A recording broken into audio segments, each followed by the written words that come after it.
Es un gusto saludarlos, estamos aquí como siempre en Sala de Prensa, en Noticias de Caracol, en Caracol Ahora, el primer canal de noticias y opinión streaming en Colombia. Inmediatamente después de la edición central de Noticias Caracol, que daba cuenta, lo planteamos desde ayer, como lo hicieron prácticamente todos los medios de comunicación, el registro de la que sin duda es la noticia del momento en materia política, el famoso balconazo, el discurso del presidente de la República, Gustavo Petro, horas antes de su viaje a España. Y en la conmemoración del Día del Trabajo, el jefe del Estado aprovechó para salir de nuevo al balcón, ser escuchado por cientos de personas. No vamos a entrar en el debate si son muchos o muy poquitos, o que no llegaron a la Plaza de Bolívar, sino a la Plaza de Armas. Un debate, pues, repito, en medio de todo inoficioso, con todo respeto, el de cuánta gente estaba. Pero más allá de eso, el contenido de sus palabras pues generaron una tormenta política que, repito, escucharon cientos de personas que estaban allí en la Plaza de Armas, justo a la entrada del Palacio de Nariño. El presidente habló de revolución, el presidente habló de que se están coartando las reformas que ha planteado su administración, habló, entre otras cosas, de la necesidad urgente de que si no el Congreso no aprueba esas reformas, pues deberá, dice el presidente, ser el pueblo, ser la gente la que presione esas reformas, esos cambios que plantea su administración. Especialmente habló de las reformas a la salud, la reforma laboral, el tema de tierras. El presidente fue muy duro en decir, pues, como sea, tenemos que conseguir 3 millones de hectáreas de tierra. No dijo de qué manera, pero dice hay que conseguirlas. Ese discurso cargado de una cantidad de mensajes que para muchos fue de confrontación, para otros fue de desafío, para unos más de estar, como dicen, acorralados, para otros simplemente que es el estilo del presidente. Lo vimos acompañado de la primera dama, incluso algunos hicieron parangón, y perdonen lo superficial, con una imagen de una escena de una muy popular serie de Netflix de hace unos años. Pero repito, más allá de esos detalles cosméticos, pues hay un discurso de fondo bastante cargado de significado. Eso pues desató una oleada de reacciones en todos los sectores del país, muchos de ellos con mucha preocupación, muchos de ellos planteando inquietudes sobre el fondo y el alcance que tengan estas declaraciones que dio el presidente de la República. Pues hablaron los partidos y rápidamente escuchamos lo que dijeron en torno a estas declaraciones del jefe del Estado. Yo creo que está equivocado el presidente de la República, está haciendo unos cambios a priori en su gobierno que yo respeto, obviamente no comparto, pero no tengo argumentos ni facultades para hacer lo contrario. Y desde el partido sí se observa con extrañeza que la solución que él plantee desde el balcón sea la manifestación ciudadana. Nosotros representamos pueblo, nos hicimos elegir popularmente y las ideas nuestras también tienen que valer. Con prudencia y sabiduría. Mañana tenemos reunión de bancada. Sabemos que cada quien tiene su estilo para gobernar y el presidente Petro lo hace de cara a las comunidades y ese es su estilo y es muy respetable. En el discurso del día de ayer vi a un presidente Petro que parece más disfrazado de oveja siendo un lobo, o mejor, disfrazado de demócrata siendo un autoritario, amenazando, poniendo contra las cuerdas la independencia de poderes. Yo creo que el presidente tiene que entender que a uno lo eligen presidente y no emperador. En las democracias hay que lograr consensos para que los proyectos avancen. Sobre los proyectos del presidente, nosotros estamos de acuerdo con el espíritu, lo que pasa es que carecen de capacidad técnica para llegar a soluciones reales. Bueno, muchas voces se han referido, también hablaron Ariel Ávila, habló Angélica Lozano, en las últimas horas el senador Iván Cepeda, algunos diciendo que ese discurso del mandatario pues lo que hace es responder al mandato para el que fue elegido. Él dice, él busca las reformas y de eso vamos a hablar con nuestros invitados. El presidente está en España, ustedes lo vieron en las imágenes que hemos presentado a lo largo del día en Noticias Caracol, en nuestras emisiones, siendo recibido por las autoridades de ese país. Ha tenido ya reuniones en una visita oficial que se va a prolongar por 4 días. Hoy la prensa que lo acompaña, incluyendo nuestra compañera María Camila Roa, pues le preguntó al presidente sobre ese discurso y pues ya el tono es muy diferente al del balconazo de ayer, 1 de mayo, en la Casa de Nariño. Escuchen lo que dijo el presidente Petro hoy en Madrid. Ahora queremos que esos cambios tengan el respaldo, queremos saber si eso existe, ningún cambio se puede presentar en una sociedad si no hay un respaldo popular a esos cambios, no se pueden imponer. Y el llamado a la presencia de la población en las calles, en las plazas, no es un llamado a la violencia, al contrario. Entre más se pueda expresar la población pacíficamente, menos violencia habrá en el país. Digamos que es la manera de matizar el jefe del Estado lo que ha dicho en las últimas horas. Ahora sí, nuestros invitados para entrar en materia, para hablar con ellos de lo que significa lo que ha pasado en las últimas horas y cómo cambia esto el panorama político muy confuso de cara en el Congreso a la discusión y votación y aprobación, como lo quiere el gobierno, de sus más importantes iniciativas. Hablamos hoy nuestros invitados, don León Valencia, quien es el director de la Fundación Pares, repito, muy cercano, amigo de esta casa, una de las más respetadas organizaciones académicas, sociales, que trabaja haciendo investigación en campo sobre los diferentes fenómenos que afectan a las comunidades en el país. León, un gusto saludarlo.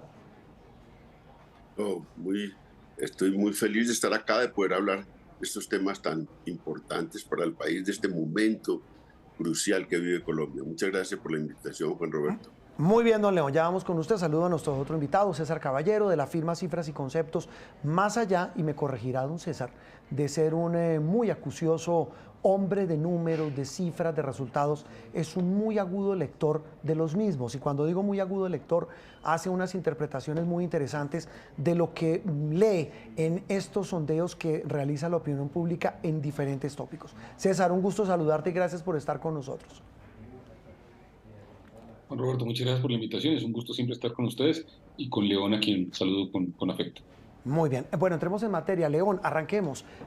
La interpretación que hacía, y usted me corregirá, le leí un trino muy interesante a usted hablando de esta polémica. Usted decía que el discurso de Petro polariza, sí, polariza, pero también dice que polariza la posición de la que ya usted me corregirá, una élite que no quiere cambios. ¿En qué momento estamos de la discusión sobre los cambios que plantea el gobierno y los que usted llama miembros de un establecimiento que no quieren que se hagan? Es que el presidente Petro ha sido muy franco desde la campaña electoral, que quiere transformar a Colombia, que quiere unas reformas profundas del país. Eso lo expresó con mucha claridad en la campaña electoral y luego lo ha expresado a lo largo de estos 8 o 9 meses de gobierno. Entonces, está en lo suyo. Y fue a buscar acuerdos con los partidos, pues los partidos, los más importantes del Congreso, el Partido Liberal, el Partido Cambio Radical, el Partido de la U, el Partido Conservador, y bueno, y con sus aliados, también sus aliados más cercanos, y lo que encontró fue un ambiente muy difícil para llegar a acuerdos sobre esas reformas, sobre el sentido que él le da a esas reformas. Y entonces yo creo que en este momento es un momento particular de polarización. Él decidió polarizar el debate, llamando a un apoyo popular, llamando a una expresión directa de la movilización ciudadana, y en eso estamos. Entonces, la polaridad o la polarización viene de los dos lados, viene de las élites políticas, de estos jefes de partidos que dicen, oiga, no estamos con esas reformas, queremos modificar en su esencia esas reformas, y el presidente que dice, a mí me dieron un mandato para hacer estas reformas y voy a recurrir al pueblo, al acompañamiento y a la movilización pacífica. Yo sí creo que Petro en eso es claro. Petro ya estuvo en la violencia, Petro se salió de la guerra, y mucha gente se ha salido de la guerra en Colombia y creo que no están interesados nunca más en volver a confrontaciones militares o confrontaciones violentas. Están recurriendo a unas movilizaciones pacíficas para buscar, digamos, presionar, es de verdad presionar a los partidos a que acepten que ganó las elecciones y que tiene derecho a proponer unas reformas para el país. El problema, claro que tiene muchas cosas técnicas, pero el problema es de intereses, es que hay una millonada enorme de dinero en los fondos de pensión, hay mucho dinero en juego en las EPS, hay mucho dinero en juego en la reforma laboral y mucha tierra en juego en la reforma agraria.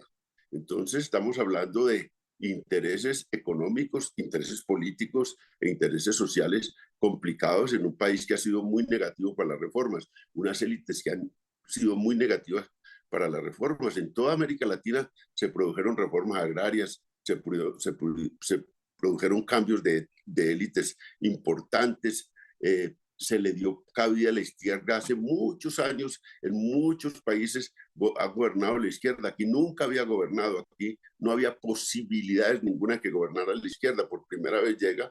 Entonces yo sí creo que Petro legítimamente está buscando reformar el país, ganó para eso, y aquí se presenta una cosa, Juan Roberto, aquí hay una realidad, y es que es un país presidencialista en la que a veces se presenta una realidad, y es que una cosa es la composición del Congreso y otra cosa es, y en este caso es muy evidente, Petro ganó las elecciones presidenciales, pero en las elecciones a Congreso su partido y su grupo más cercano pues sacó el 20%, 25%, y esa es una realidad en los regímenes presidencialistas. Hay más armonía en los países de régimen parlamentario, donde prácticamente el gobierno o el presidente que llega o a primer ministro o presidente siempre tiene un parlamento mayoritario porque la votación va conjuntamente entre la alianza que lleva el presidente y la alianza que llega al Congreso posterior a las elecciones, de manera que esa es una realidad del poder presidencialista y él está haciendo uso del presidencialismo en el balcón para llamar a la sociedad a que lo apoye, a que ratifique ese apoyo que le dio en las elecciones, que le dio en la pelea electoral de segunda vuelta. Sí, León, ya hablaremos un poco del futuro de esas reformas y de lo que uno interpreta de lo que dice el mandatario en su leal saber y entender. Pero quiero ir con César, caballero de cifras y conceptos. César, claro, no hay una medición hoy técnica para decir cómo recibe la opinión pública este tipo de mensajes. Y como bien dice León, pues cada quien tiene su posición, el gobierno tiene la suya, quienes lo siguen, quienes no, pues también. Pero, ¿qué lectura hace del clima de la opinión pública cuando se habla de este tipo de intervenciones como la del presidente, que pues genera esta cascada de reacciones y esta cantidad de preguntas y, repito, también cantidad de opiniones a favor y en contra? Dos elementos de análisis, Roberto y Leo. El primero, yo creo que hay que distinguir entre el Petro que tuitea y el que habla, que tiene un estilo caótico, agresivo y de alguna manera para algunos fuera de las formas comunes en que el gobierno se ejerce en Colombia. Y ese es un Petro distinto que está separado del Petro que gobierna, que nombra, que negocia, que tranza y que concilia. Entonces el Petro que hace es muy distinto al Petro que habla. A esta hora, el 2 de mayo, todavía yo puedo decir que el presidente Petro es claramente institucional, sigue las reglas del juego, respeta todos los temas. El que hace, el que habla, genera una serie de globos. Yo creo que los operadores políticos, algunos dirigentes gremiales y algunos empresarios lo han entendido. Yo siento que en los medios y a veces en los analistas no lo hemos entendido. Es que a Petro le gusta tirar globos. Y tira globos para que la gente salga y los persiga. Mientras tanto, él va haciendo otras cosas. Y por eso su administración pareciera caótica, pero creo que responde a una estrategia que es la de tire globos y tire globos y tire globos y tire globos y mantenga a las personas que no están de acuerdo con usted persiguiendo los globos, algunos de los cuales tienen sentido, otros no. ¿Cuál es el tema que le está pasando ya al presidente Petro? Que la gente se está dando cuenta de eso y cada vez menos se le está, digamos, parando, digamos, hay algunos actores del escenario que ya están diciendo, venga, esto está pasando acá, y en las encuestas, nosotros lo hemos notado, los desconectados entre el principio del gobierno y la última medición que hicimos, subieron casi 15 puntos, gente que ya está agotada un poco del tema discursivo y de esos temas. Entonces, lo primero es, yo hago esa distinción. Lo segundo es que el presidente Petro ayer dijo una cosa que yo quiero rescatar, y es que él se siente solo, él siente que las reformas no avanzan, y él le estaba hablando a quienes salieron ayer a la calle, que es básicamente los trabajadores del sector público sindicalizados de Colombia. Y él está diciendo, no me están dejando hacer las reformas, el Estado no se está moviendo lo suficientemente rápido como yo quisiera, ayúdenme ustedes y sean la primera línea y eso lo dijo, para mover el Estado. Y en eso el presidente de alguna manera está construyendo un relato, a él le gusta la expresión de relatos, en el cual él no va a ser culpable de lo que pasa, pero al presidente se le olvida que las reformas no estuvieron listas cuando él convocó las sesiones extras. Ninguna de sus dos ministras la presentó. Él anunció que iban unas extras y que los tres proyectos centrales de los que estamos hablando no los presentaron. No los presentaron en las extras. Entonces las extras se tuvieron que dedicar solamente al tema del plan de desarrollo cuando el diseño era su gobierno el que tenía que presentar las reformas a tiempo.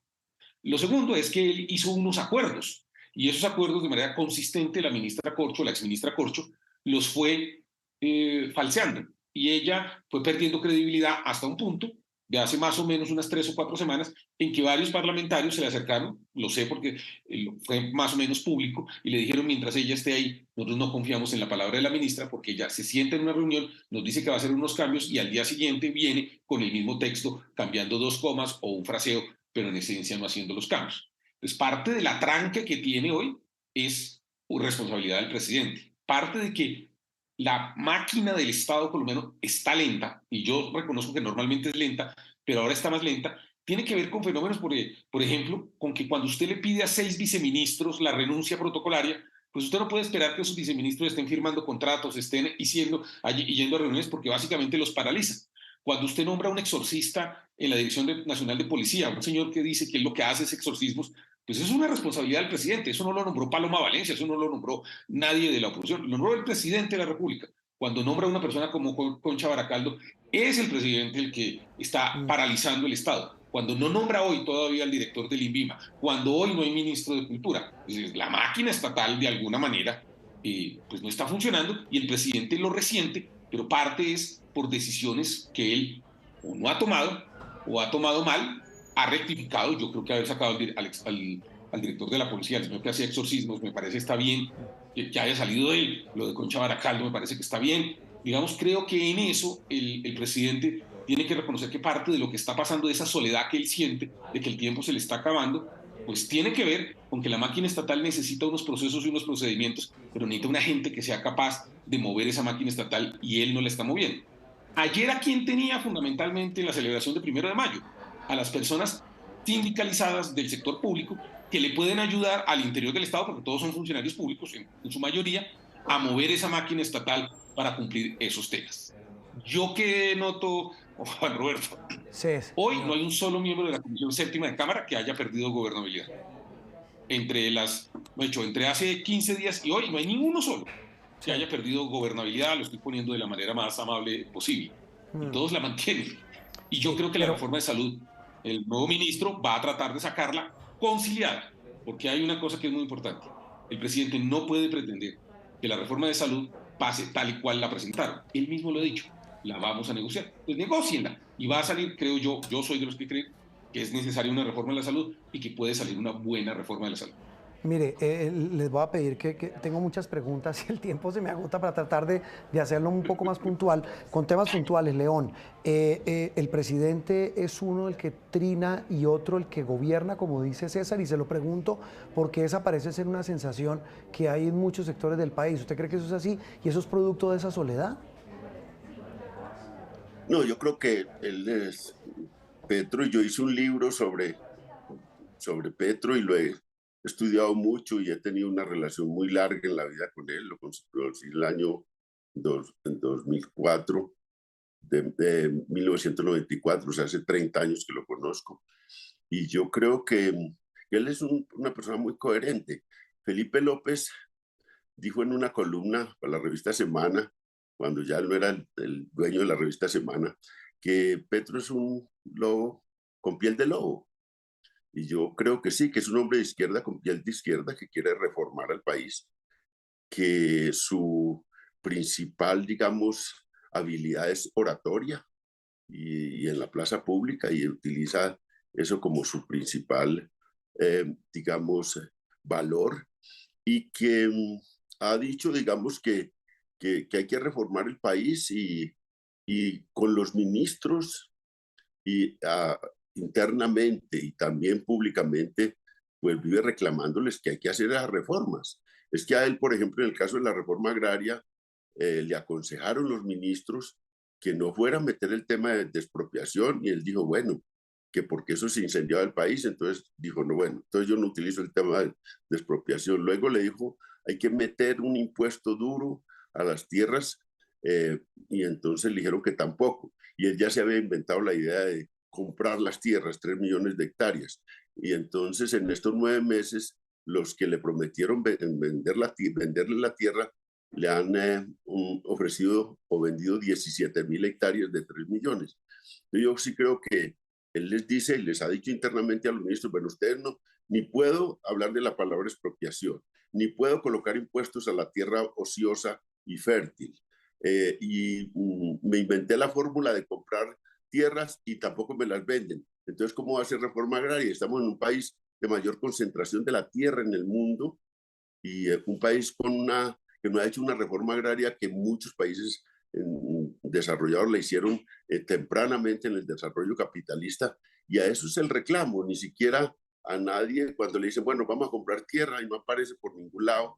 Cuando dicen reforma a la salud, hasta hace poco se criticaba mucho a las EPS. Fueron una proliferación de EPS que se fueron colapsando una a otra, dejando grandes pérdidas para el erario estatal y con fenómenos de corrupción enormes. Ahora, pues hay una gente que se le ha vuelto que entonces las EPS sí son la maravilla, que estamos en el mejor sistema, uno de los mejores sistemas de salud del mundo, y es que hay una negación en este campo, en el campo laboral, en todo el campo social y en el campo de la reforma agraria, una negación a las reformas. Realmente las élites colombianas han gobernado este país con un criterio muy egoísta sobre la sociedad colombiana. Entonces yo creo que hay esa realidad. A mí me parece que empujando el gobierno, el que más lo empuja es Petro, para que haga las cosas, porque también hay una inercia burocrática enorme. Es que como este país lo gobernaba unas 50 familias, decía Daniel Samper Pisano hace unos años, y en un estudio reciente dice 68 familias han gobernado el país después de la Constitución del 91. Pues eso ha creado una inercia burocrática enorme. Lo que ha cambiado Petro en la burocracia no es ni siquiera el 20% de lo que hay, porque incluso para el staff central del Estado son 7.000 personas para el staff central, para donde está como el núcleo básico de gobierno a nivel nacional. ¿De dónde saca 7.000 personas la izquierda, que nunca ha gobernado con tradición de gobierno, pues que han gobernado localmente, y se está llevando ahora a todos los que gobernaron con él en Bogotá? Y es lo único que puede hacer, porque de ahí para allá, durante 2 siglos, no ha gobernado la izquierda. En 60 años no gobernó la izquierda nunca después del Frente Nacional. Entonces yo sí creo que esas cosas no son difíciles. Y hay alguna gente que, no siendo de izquierda, pues tiene condiciones técnicas. Por ejemplo, César Caballero ha sonado porque es una persona que tiene condiciones técnicas muy interesantes, porque es un tipo comprensivo y es un tipo que, participando en un gobierno de izquierdas, o siendo el de izquierdas, puede contribuir a aportarle un paso técnico al gobierno. Pero es que la señora, para poner un ejemplo, la señora vicepresidenta no había sido ni siquiera concejal de un pueblo. Pasó de activista social a un salto enorme a la presidencia. Es una mujer carismática, inteligentísima, pero que, bueno, no conocía ni siquiera... Para muchos polémica. Pero está haciendo su curso de aprendizaje. Ese es el costo que la democracia está pagando, porque nunca dejó gobernar a la izquierda, porque prefirió, digamos, inundar el país de violencia, generar unos procesos de confrontación en la que terminamos metidos en una guerra enorme por no ceder la posibilidad de la alternación, que es la esencia de la democracia. De eso estamos viviendo. Entonces, yo creo que debemos tranquilizar los ánimos y decirle, pues, a las élites de este país: oiga, señores, den la manito para hacer alguna reforma. Veamos cómo cambiamos el tema de la tierra, veamos cómo hacemos un país más equitativo socialmente. León, y a Petro diciéndole, como le decimos todos le jalamos el saco a Petro. Digo, no se le vaya a ocurrir, señor Petro, pues nosotros que lo conocemos, no se le vaya a ocurrir pasarse por la faja las instituciones del país y la Constitución del 91. Pero eso no es importante, se le vaya. Eso es no se le vaya a importante, eso que ocurrir. plantea usted. Mira, Juan, No, Sí, Juan Roberto lo pero decía, mire ahí, para César. discrepar un poquito de mi amigo Sí, León. sí, a eso le pregunto al tipo comprensivo, que es don César, lo que dice León, ¿es un tema de élites que no quieren cambios? Yo quiero señalar una cosa, y León, esto me lo podrás aceptar. El presidente en su discurso de Zarzal dijo que el Congreso de Colombia había negado el artículo que hacía la aceleración del proceso de extinción de dominio, cuando está hoy comprobado que el gobierno jamás lo presentó. Es decir, el presidente dijo, presenten ese artículo, luego le dijeron, no quedó en el plan de desarrollo, y el presidente creyó que era que el Congreso no había querido votarlo. Cuando la verdad lo que ocurrió es que en su cuerpo, digamos, de Casa de Nariño y los ministerios, nadie presentó el artículo. Eso hoy lo sabemos. Y eso es un ejemplo de lo que yo estoy diciendo, que el presidente tiene unos problemas que ajustar en la manera como gobierna, porque evidentemente lo que él dijo en Zarzal, hoy sabemos que no era cierto. A él dio la orden de meter el artículo, le dijeron que era que el Congreso lo había negado, cuando ni siquiera el gobierno lo presentó. Ese es el primer tema. Pero lo siguiente es, a ver, León, el presidente en campaña dijo que iba a hacer una reforma tributaria de 50 billones. En el empalme dijo que iba a hacer una de 35.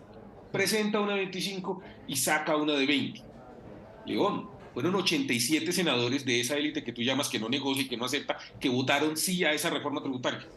87. Es decir, yo sí creo que el gobierno puede sacar reformas conciliadas, que la élite colombiana, lo que tú llamas la élite, que está representada, digamos, con otras fuerzas en el Congreso, sí están dispuestos a negociar y hacer una reforma. Distinto es que les digan, la reforma es esta y no se le cambia una coma. Porque en eso sí creo que todos tenemos que entrar en un tema de razonabilidad y decir, oiga, el Congreso tiene una función en la democracia y es mejorar las propuestas del gobierno. Yo hoy creo que la reforma de salud, que en últimas, esto lo miraremos cuando salga el proyecto de salud, que yo aspiro, yo siento el ambiente ya con el ministro nuevo, Guillermo Alfonso Jaramillo. ¿Qué siente usted? ¿Que va a haber conciliación de un proyecto, digamos, sí, moderado para unos y aceptable para el gobierno? ¿Cree usted? Bastante. Va a ser un proyecto muy parecido al memorando de Alejandro Gaviria al interior del gobierno.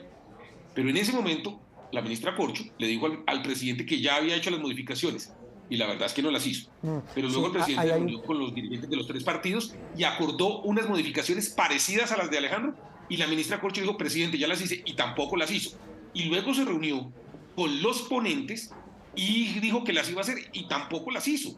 Entonces, lo que nosotros vamos a ver es un proyecto de salud bastante más conciliado, reformado, que creo que le va a hacer una gran transformación a la sociedad colombiana. Porque con los cambios que se están proponiendo, y que el gobierno, es cierto, lo que dijo el ministro Prada, estaba acordado en el 99%, había un par de temas que no estaban todavía acordados, pero ya con eso iban a empezar a hacer la votación. Ese es un proyecto que le va a hacer mucho bien a la sociedad colombiana y que me parece muy importante. El problema es la terquedad de la ministra de no ceder y de no cambiar. Pero bueno, pero mire que la cambió. Palabra, es que la gente no iba a leer, la gente se lee. Sí, mire, me quedan unos segundos para una reflexión final. Me quedó sonando una frase suya, León, como una conclusión que yo pienso que todos debemos verlo por el lado constructivo, analizar los temas de manera descarnada, pero repito, ustedes me conocen, siempre buscando un ánimo constructivo. León, como conclusión me quedó sonando una frase suya, y es que, digamos, quienes tienen algún tipo de proximidad con el jefe del Estado, le jalan el saco y le dicen, ni se le vaya a ocurrir pasarse por la faja a las instituciones. ¿El presidente qué les dice cuando ustedes le jalan el saco? No, siempre he estado diciéndonos, yo voy a utilizar todas las herramientas de la Constitución del 91 para buscar esta reforma. Yo no me voy a salir de la Constitución del 91, entre otras cosas, porque la Constitución él se cree padre en la Constitución del 91, porque dice fue la negociación de paz del M-19 la que dio origen a la posibilidad de que se hiciera una nueva constitución y se hiciera una asamblea nacional constituyente. Entonces yo creo que él va a estar ahí, pero va a utilizar todas las formas de hacer esa reforma. Y el que pues lo describe muy bien, digamos, César, describe muy bien el tema, quién fue el que se dio en la reforma tributaria. El que se dio fue Petro, que arrancó con 52 billones de pesos y sacó 20. O sea, sacó una transacción. Siempre en los proyectos hay transacciones. Sí, pero el que se dio fue Petro. Pero mire lo que yo no quiero defender a nadie. Todos se dieron, León. Yo creo que una transacción política es como un baile. Usted no baila solo. Usted cede en unas cosas, va hacia adelante, va hacia atrás en otras, va hacia un lado, va hacia la izquierda. Yo creo que la reforma tributaria al final, pues fue el presidente el que, por ejemplo, decidió no meter el tema del impuesto a las iglesias. Fue el presidente el que decidió, porque fue él mismo. Sí, es un tema de transacción política. Trump quería hacer eso. Lo que Sí. te quiero decir, León, Pero es que él todos ceden. no, Para que salga una buena no, política, todos deben ceder. Sí, tal vez una consideración final, León, antes de la conclusión de César, y es, usted dice, mire, el presidente presiona para que haya un apoyo popular. ¿Hasta dónde puede llegar ese apoyo popular sin pasarse por la faja las instituciones? ¿Cómo lo lee usted? Es que mire que el lenguaje incluso de Petro, para compararlo con otro lenguaje, el del presidente Uribe, el presidente Uribe llamó a la resistencia civil contra el acuerdo de paz. Resistencia civil. Mire la connotación de esa En una entrevista con Caracol. Sí, y entonces Petro dice, vamos a acompañarnos, movilizaciones pacíficas, vamos a que salga la gente a la calle, a acompañar y a presionar las reformas.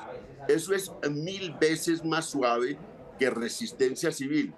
Bueno, en ese tiempo de la resistencia civil, pues había una gran aceptación de eso. Mire qué cosa tan importante hace el presidente Uribe. Y fíjese, no, aquí yo te digo, le cobran muy caro a Petro sus expresiones y le cobraron muy barato y le cobran muy barato a estas élites las cosas que hacen y dicen. Es que ahora los prohombres del país son, mire, Fincho Cepeda, Dilian Francisca Toro, Germán Vargas Lleras, La Cabal y César Gaviria. Esos son que hasta hace poco los columnistas, los medios de comunicación decían, oiga, son muy clientelistas esta gente, y bueno, la señora Dilian Francisca Toro estaba en el ojo del huracán. Ahora, estos señores son los salvadores de la patria, estos señores son una gente de la decencia y de la pura decencia del país. A mí me parece que el tratamiento que le dan a estas personas, a estos líderes del país, respetables y todo, ahora frente al debate con Petro, pues me parece que al uno los tratan con un guante de seda, ahora se les volvieron unos personajes muy importantes, y al otro como un dictador, un emperador. Ahí la varilla, ¿quién es, León? No, es que miden con una vara muy distinta a la izquierda, y miden con una vara muy distinta a personas como Petro.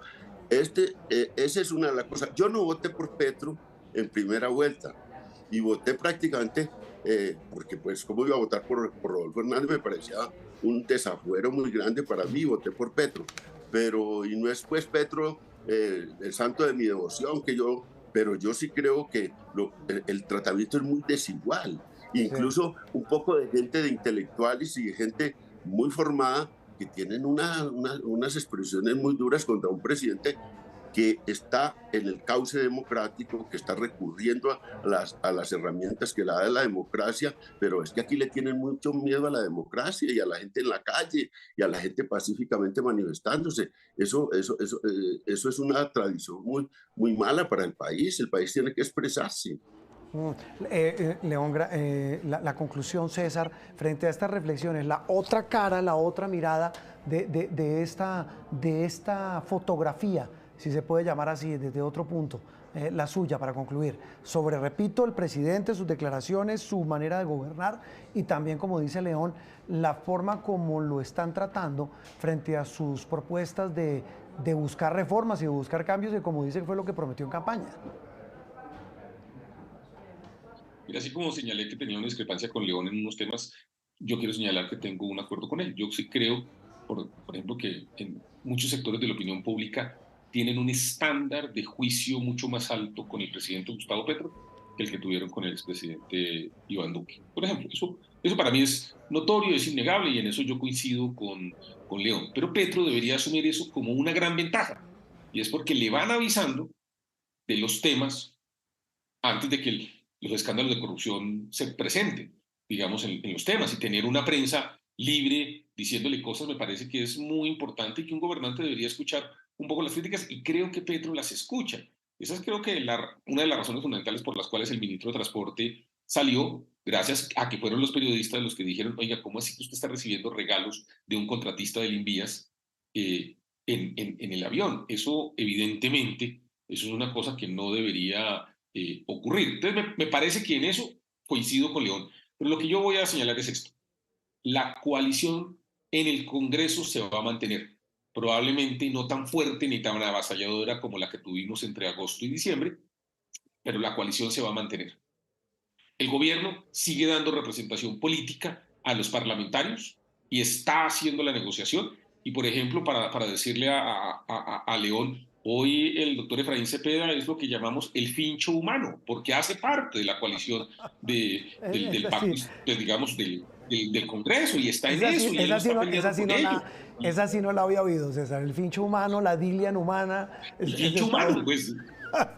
Sí. Pues es que están en la coalición y no van a pelear con ellos. Y está bien que no peleen. Sí. Y está bien que no peleen. Yo te voy a insistir con lo que arranqué, Juan Roberto. Sí. Parémosle menos atención al Petro que trina y al que habla grandilocuentemente, y miremos lo que está haciendo. Lo que está haciendo me parece que va bien, que va a terminar negociando la reforma de salud, que la reforma laboral va a ser una mini reforma laboral y que la reforma pensional la vamos a discutir después de elecciones. Realmente. Eso es lo que un poco va a pasar. Y va a pasar porque el gobierno se equivocó en los tiempos. Recuerde que esta semana no se va a discutir la reforma de la salud. Quedan 32 días. Los congresistas van a estar dedicados a plan de desarrollo. Ya el pacto histórico está anunciando que solo hasta el 15 de mayo van a presentar la ponencia de la reforma laboral, con lo cual ya no le dan los tiempos para sacarla en estas sesiones, sino en un acelere muy grande. Y aún no han anunciado cuándo va a estar la ponencia de la reforma pensional. Entonces, el gobierno, ¿qué va a poder sacar en este tramo del Congreso? Va a sacar la ley de cannabis. León dice que es que las élites no están negociando ni admitiéndole nada. Eso lo va a sacar. Va a sacar el Código Electoral, que es un proyecto del gobierno. Va a sacar la reforma de la salud negociada. Va a sacar una mini reforma laboral negociada. Va a sacar el acto legislativo que transforma a los campesinos en sujetos de derecho. Mira, ahí hay una agenda que yo creo que en eso, León, probablemente te pido que revises. No es tan cierto que no le estén cediendo también a él. Él ha cedido, sí, yo lo reconozco, pero no es el único que ha cedido. Y vamos a tener una agenda reformista que me parece que está bien. La preocupación del presidente debe ser que la máquina estatal no se está moviendo, en parte por decisiones de él y en parte porque tiene que aprender lo que dice León. La izquierda no tenía unos cuadros que supieran cómo hacer esto, pero ahí van aprendiendo, y yo creo que en eso mantengamos la calma y veamos que en medio de esto, 2 o 3 cosas.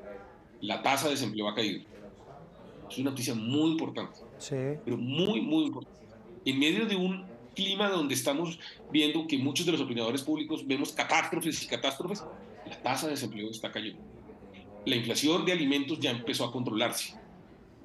Las relaciones comerciales con Venezuela comenzaron, no han sucedido de la noche a la mañana, pero comenzaron. Y usted empieza a notar que hay signos también positivos, y que esto no es una catástrofe, no es una gran incertidumbre, pero particularmente si nos fijamos en el Petro que gobierna, no en el que tuitea. Mire que nos demoramos un poquito, pero terminamos cediendo los 3 en nuestros juicios de valor. Estuvo muy bueno lo del fincho humano, esa estuvo maravillosa.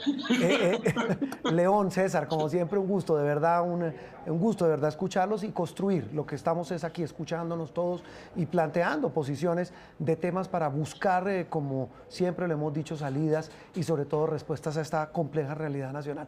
Les mando un abrazo a los dos y muchas gracias, León Valencia, César Caballero, por haber estado con nosotros.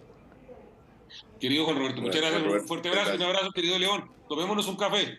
Te amo, amigos. Un abrazo. El fincho humano de César, ¿usted a quién le pone nombre parecido, León? 2 segundos. Pues de ese mundo. Está buenísimo. No, es que de ese mundo yo creo que los que fueron primero ahora que del Partido Liberal, el ministro ahora el ministro del Interior, Prada Inhumano. Ay, Dios mío. No, señores, gracias. Yo digo, Juan Roberto, para terminar, señor. El pincho humano y el Velasco histórico. Y el Velasco Ave María, bueno, el Velasco histórico. Bueno, que va a jugar un papel importante. El nuevo ministro del Interior. Señores, gracias, me regañan, se me acaba el tiempo. Les mando un abrazo, gracias por haber estado con nosotros en Sala de Prensa. Nos vemos mañana aquí en Caracol Ahora.